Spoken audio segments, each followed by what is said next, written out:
பண்ணணும்ன்றது அதுக்கான முயற்சிகள். இப்போ அது ஆடியன்ஸ் எங்க கை தட்டுறாங்களோ அதை பொறுத்து தான் படத்தோட ரெஸ்பான்ஸ். அது தெரிஞ்சுக்க தான் தியேட்டர்ல வந்து பார்த்தோம். நானும் அணியும் ரெண்டு பேருக்குமே ரொம்ப சந்தோஷமா இருந்தது. ஏன்னா நம்ம ஆசைப்படுவோம் இங்கெல்லாம் கிளாப்ஸ் வந்ததுன்னா நல்லா இருக்கும்னு.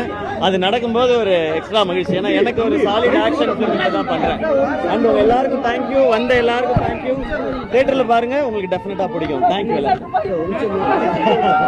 அவருக்கு எப்போதுமே நன்றி. அந்த சீன் எனக்கு எப்பவுமே மெமரபிளா இருக்கும். அண்ட் இந்த படமும் இந்த கதையும் துப்பாக்கி பத்தின கதை தான். Thank you thank you. நல்லா இருந்தது ரெஸ்பான்ஸ். இங்க பார்த்தேன், நல்லா இருந்தது ரெஸ்பான்ஸ். Thank you thank you. உங்களுக்கு எல்லாருக்கும் நன்றி.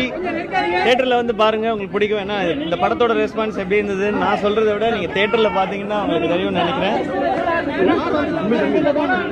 கேட்கல இல்ல, எப்பவும் சூப்பர் ஸ்டார் ரஜினி சார் மட்டும்தான். இல்ல சார், இந்த படம் அதுக்காக எடுக்க முடியும். இது ஒரு கதை. முருகதாஸ் சாரோட டைரக்ஷன்ல ஒரு ஆக்ஷன் என்டர்டெய்னரா